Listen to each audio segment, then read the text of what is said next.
Always welcome साथियों। Digital class हमेशा आपके साथ। इंजीनियरों, अपनी प्रोडक्शन इंजीनियरिंग की सीरीज चल रही है। जो भी कंटेंट अब तक आपने पढ़ा है और आगे इस वीडियो में पढ़ने वाले हैं, सारा कंटेंट आपको पीडीएफ फॉर्मेट में अवेलेबल रहेगा। जिस तरह से मैकेनिकल इंजीनियरिंग जनरल नॉलेज की अन्य सीरीज कंप्लीट अवेलेबल हैं, इस कंटेंट का इस्तेमाल आप SSC, RRB, state, JEE, GATE, BTech, AMI के एग्जामिनेशन के लिए कर पाएंगे।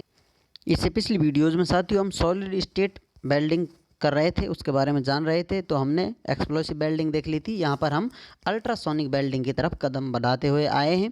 तो यहाँ पर देखते हैं साथियों, अल्ट्रासोनिक वेल्डिंग किस प्रकार से की जाएगी। अल्ट्रासोनिक आप समझ सकते हैं, फ्रिक्वेंसी या वाइब्रेशन होंगे इसमें। तो इससे आप वेल्डिंग कर रहे होंगे मटेरियल की, अलग अलग मटेरियल को एक साथ चिपकाना चाहते हैं। यहाँ पर साथियों ट्रांसड्यूसर है ऊपर, जो इलेक्ट्रिकल एनर्जी को वाइब्रेशन एनर्जी में कन्वर्ट करेगा।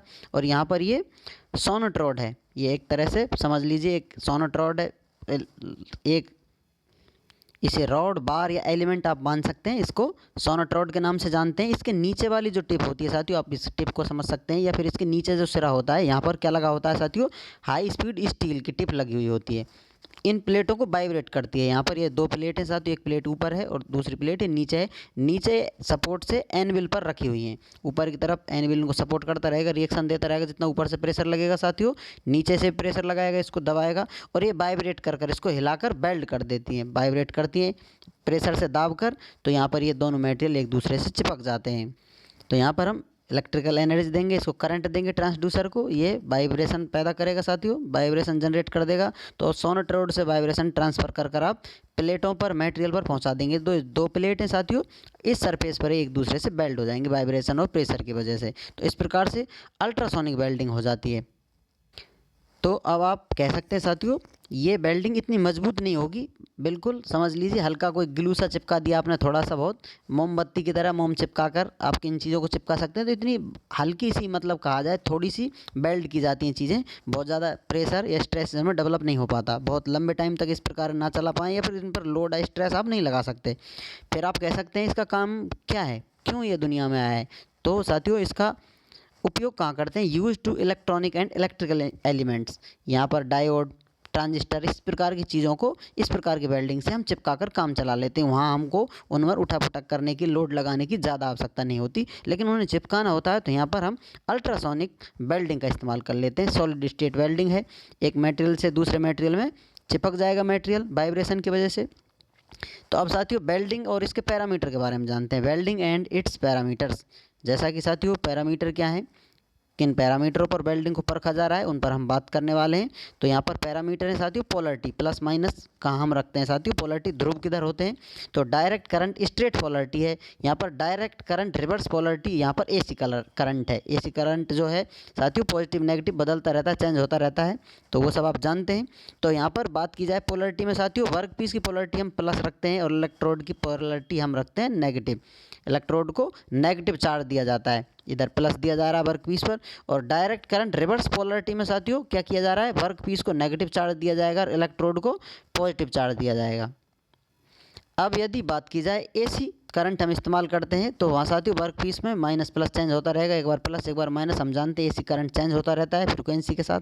तो इस प्रकार से कभी प्लस कभी माइनस, ये इस प्रकार से इसकी पोलरिटी चेंज होती रहती है। अब बात करते हैं साथियों नेक्स्ट पैरामीटर हीट जनरेशन की तरफ आते हैं। हीट जनरेट कहाँ ज़्यादा होती है, डायरेक्ट करंट स्ट्रेट पोलरिटी आपने लगा रखी है, वर्क पीस को पॉजिटिव बना रखा है, तो 67% आपको हीट वर्क पीस पर देखने को मिलेगी। और 67% आपको वर्क पीस पर है, तो 33% आपको कहाँ मिलेगी, इलेक्ट्रोड पर हीट जनरेट होती हुई मिलेगी, या हीटेड पार्ट होगा।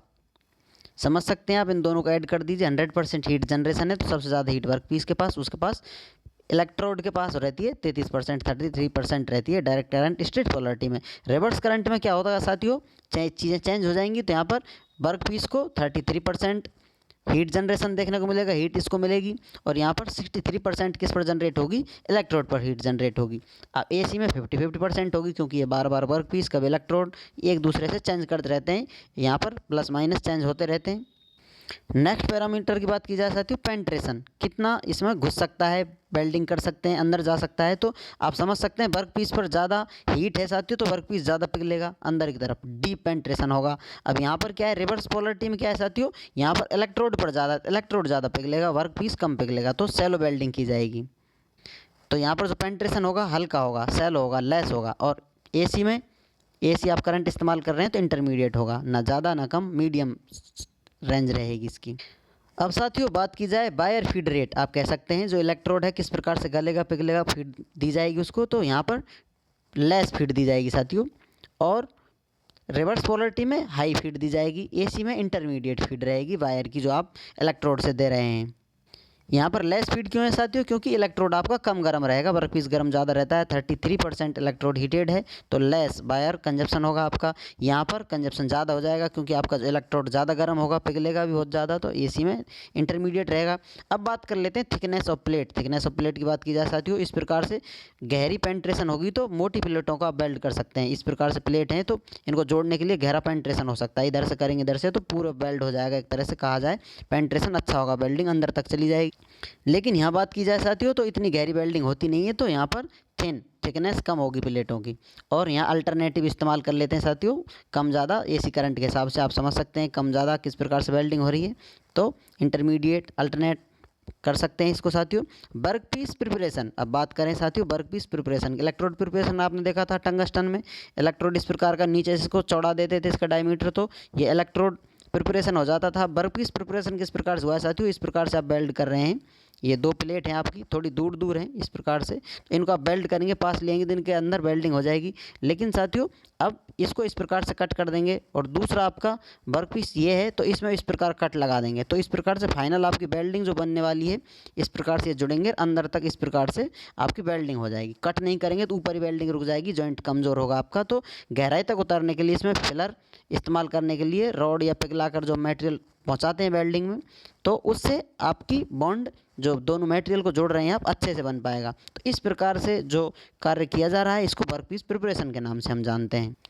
तो आप कह सकते हैं क्या वर्क पीस प्रिपरेशन हर बार ज़रूरी है? जी नहीं, ज़रूर नहीं है। छोटी छोटी प्लेट हैं आपकी, समझ लीजिए यहाँ पर थिकनेस आपको डायमेंशन नहीं दी जा रही है, इतनी प्लेट नज़र आ रही हैं, और एक प्लेट आपको कुछ बस बिल्कुल इतनी सी नज़र आ रही है, तो इसमें क्या वर्क पीस प्रिपरेशन करेंगे आप? वेल्ड कर देंगे, ऐसे ही चिपक जाएगी। ज़्यादा करेंगे तो आर पार वेल्ड निकल जाएगा, वेल्डिंग की आपकी कैपेसिटी बहुत ज़्यादा है, तो यहाँ पर थिकनेस मायने रखती है। तो आप कह सकते हैं जो थिकनेस होगी T is greater than 12 mm, आप कह सकते हैं लगभग 5-7 mm से या 12 mm से बड़ी, यहाँ पर 12 mm से यदि अधिक थिकनेस है तो आप वर्क पीस प्रिपरेशन करेंगे उसका, क्योंकि आप वेल्डिंग करना चाहते हैं, ठीक से इसको जॉइंट करना चाहते हैं, तो अंदर तक इसको जोड़ना चाहते हैं, तो इस प्रकार से वर्क पीस प्रिपरेशन की जाएगी।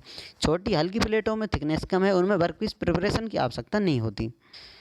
उम्मीद करते हैं विद्वानों वीडियो में दी गई अब तक की जानकारी आपको अच्छे से समझ में आई होगी। अभी भी आपका कोई कन्फ्यूजन है तो आप हमसे कमेंट कर पूछ सकते हैं साथियों। आप चाहें तो कांटेक्ट कर सकते हैं, कांटेक्ट लिंक आपको वीडियो डिस्क्रिप्शन में मिल जाएगा।